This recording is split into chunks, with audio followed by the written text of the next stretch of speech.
Olá e bem-vindos. Hoje a gente vai explorar uma das ideias assim mais centrais da fé cristã, a história de como um Deus que é infinito consegue se revelar para uma humanidade que é finita. Sabe, é uma narrativa que fala de comunicação, de ensinamento e, mais importante ainda, de como tudo isso foi preservado. E olha, tudo começa com essa pergunta, que é quase um paradoxo, né? Pensa bem, como é que uma realidade que está completamente além da nossa capacidade de entender, como é que ela pode se fazer conhecida? Essa é a grande questão que move toda a história que a gente vai desvendar aqui. Então, a resposta, de acordo com o que a gente está analisando, começa com uma intenção. A revelação não é tipo um acaso. Pelo contrário, ela é descrita como um ato intencional, sabe? Uma escolha livre. É um plano que vem de um desejo divino de compartilhar a própria vida e de nos dar a capacidade de conhecer e amar a Deus de um jeito que sozinhos a gente nunca conseguiria. E para colocar esse plano em prática, a fonte que a gente estuda traz um conceito bem interessante: a pedagogia divina. É como se a gente imaginasse Deus agindo como um grande professor, sabe? Ele não joga toda a matéria de uma vez só. Não. Ele vai se comunicando aos poucos, gradualmente, preparando a humanidade etapa por etapa. E como ele faz isso? Através de uma combinação de ações concretas na história e de palavras que vêm para explicar o significado daquelas ações. Então, vamos ver como é que essa pedagogia funciona na prática. A revelação é apresentada para a gente como uma longa jornada, uma história com várias etapas, e etapas bem importantes, onde cada uma serve de base para a próxima.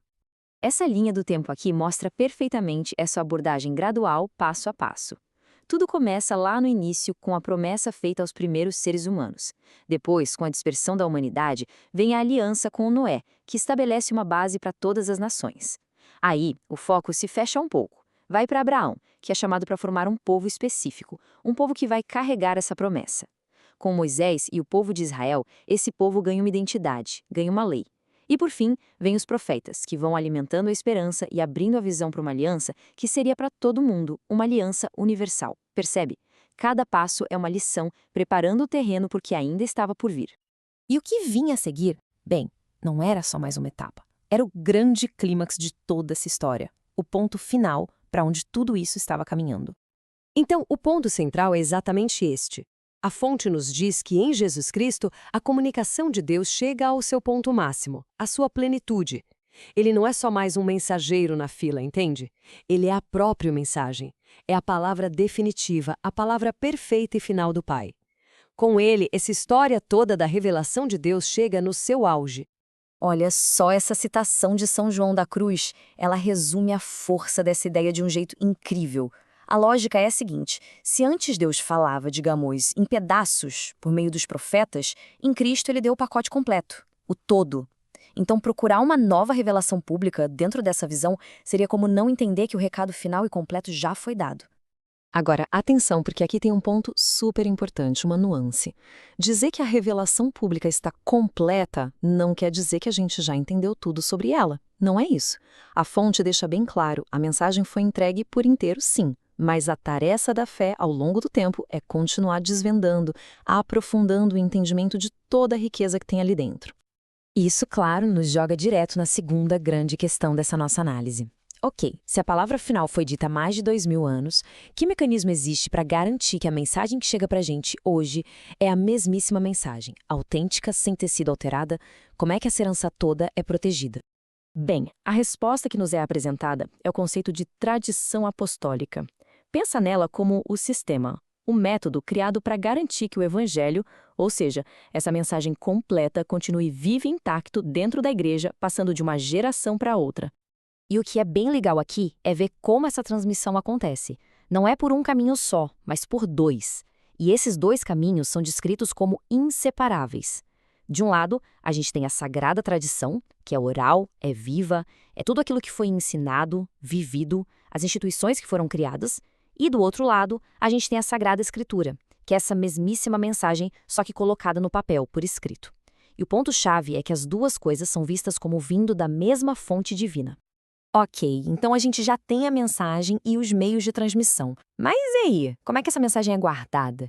E mais, como ela é interpretada de um jeito oficial, com autoridade, para que ela não acabe se quebrando em 1000 opiniões diferentes? É para responder a isso que a fonte apresenta a ideia do depósito da fé ou depositum fidei.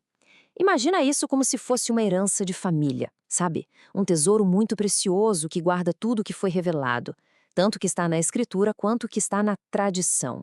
E esse tesouro todo foi confiado à igreja inteira, com a ambição de protegê-lo. E a proteção desse depósito se apoia em 3 pilares, que estão totalmente interligados: a Sagrada Escritura, a Sagrada Tradição e o Magistério. E olha, a fonte é bem clara nisso, eles não funcionam sozinhos. O magistério, por exemplo, não está acima da palavra de Deus, ele está a serviço dela, garantindo que a interpretação seja sempre fiel. A ideia é que os 3 estão tão amarrados um no outro que um não fica de pé sem os outros 2. Juntos, eles trabalham para preservar e transmitir a fé. Então, para a gente amarrar tudo, a gente começou com a ideia de um Deus que se comunica aos poucos, como um grande professor. Vimos que essa comunicação chega no seu ponto máximo, no seu clímax, em Jesus Cristo.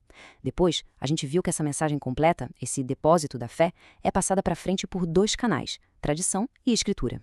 E, por fim, que tudo isso é protegido e interpretado por um sistema de 3 pilares que dependem totalmente um do outro: escritura, tradição e magistério. E isso tudo nos deixa com uma última reflexão, né? Se a revelação está completa, está fechada, como é que o nosso entendimento sobre ela pode continuar crescendo? A fonte sugere que é aí que entra a ação do Espírito Santo.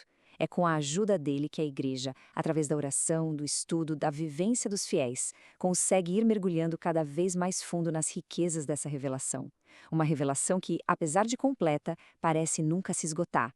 É como se fosse uma herança finita, mas com um significado infinito para a gente explorar.